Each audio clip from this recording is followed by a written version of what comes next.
ನನ್ನ ಫ್ರೆಂಡ್ ಮರದ ಮೇಲೆ ಸಿಕ್ಕಾಕೊಂಡ್ಬಿಡೋದ ಇವತ್ತು. ನಮಸ್ಕಾರ ದೇವರು. ಬೆಳಗ್ಗೆ ಮತ್ತೆ ಬೇಗ ಎದ್ದೆ, ಮತ್ತೆ ನಿಮಗೆ ನಮಸ್ಕಾರ ಮಾಡಿದೆ, ಮತ್ತೆ ಓದಕ್ಕೆ ಕೂತ್ಕೊಂಡೆ ಹಿಸ್ಟ್ರಿ ಟೆಸ್ಟ್ ಇತ್ತು ಅಂತ ಮತ್ತೆ ಬರಿತಾ ಇದ್ದೆ, ಮತ್ತೆ ನಿಮ್ಗೊಂದು ಸಲ ಮಾಡೋಣ ಅಂತ ಮತ್ತೆ ನಿಮ್ಮ ಮುಖ ತೋರಿಸ್ದೆ. ಅಲ್ಲಿ ಕಾಲೇಜಿಗೆ ರೆಡಿ ಆದೆ ಫ್ರೆಂಡ್ಸ್. ಕಾಲೇಜಿಗೆ ರೆಡಿಯಾಗಿ ಮತ್ತೆ ಹೋಯ್ತಿದ್ದೆ. ಮತ್ತು ಅಲ್ಲಿ ಡಾಗೇಶ್ವರಿ ಅವರು ಸ್ವಲ್ಪ ಮೋಟಿವೇಶನ್ ಸ್ಪೀಚ್ ಹೇಳಿ ಅಂತ ಡಾಗೇಶ್ವರಿ ಅವರು ಒತ್ತಾಯ ಮಾಡಿದೆ. ನೋಡಿ ಒಂದು ನಿಮಿಷ ಮೋಟಿವೇಶನ್ ಸ್ಪೀಚ್ನ, ನೀವೇ ಫಿದಾಗೋಯ್ತೀರಾ.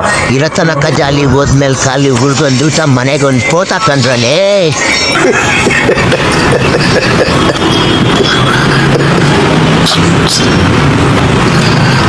ಆಮೇಲೆ ದೇವ್ರ ಹತ್ರ, ದೇವ್ರೇ ನಂಗೆ ಯಾವುದಾದ್ರೂ ಒಂದು ಹುಡುಗಿ ಸಿಕ್ಲಿಯಪ್ಪ ಅಂತ ನಾನು ದೇವ್ರ ಹತ್ರ ಬೇಡ್ಕೊಂಡ್ರೆ ದೇವ್ರು ನನಗೆ ಸೈಕ್ ಮಾಡಿಬಿಡೋದ.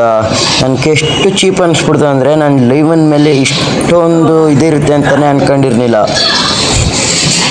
ಪ್ರಾರ್ಥನೆ ಬಹಳ ಒಳ್ಳೆ ಪ್ರಾರ್ಥನೆ ಗೊತ್ತಿನಾರೆ, ಆದರೆ ನಾನು ಇಲ್ಲಿವರೆಗೆ ನಿಮಗೆ ಕೊಟ್ಟಂತ ನೆಮ್ಮದಿಯನ್ನು ನೀವು ಹಿಂತಿರಿಸಿ ಕೊಡ್ಬೋದಾ ಗೊತ್ತಿಲ್ಲ. ಅಲ್ಲೆಲ್ಲ ಒಂದು ಇದಿದೆ, ಈಗ ಅಪ್ಲೈ ಮಾಡಕ್ಕೆ ಹೇಳ್ತೀನಿ ನನ್ನ ಕೊಲೀಗಗಳಿಗೆ. ಕಮಾನ್.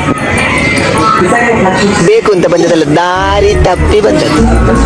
ಹೋಗ್ಲಿಕ್ಕೆ ಮನಸ್ಸುಂಟು, ನೀವು ದಾರಿ ಮಾಡಿ ಕೊಡ್ಬೇಕು. ಮತ್ತೆ ಸಿಗೋಣ ದೇವರು. ಇವತ್ತು ನನ್ನ ವಿಡಿಯೋನ ಎಂಡ್ ಮಾಡ್ತಾ ಇದ್ದೀನಿ. ಚೆನ್ನಾಗಿ ಸಪೋರ್ಟ್ ಮಾಡಿ, ಲೈಕ್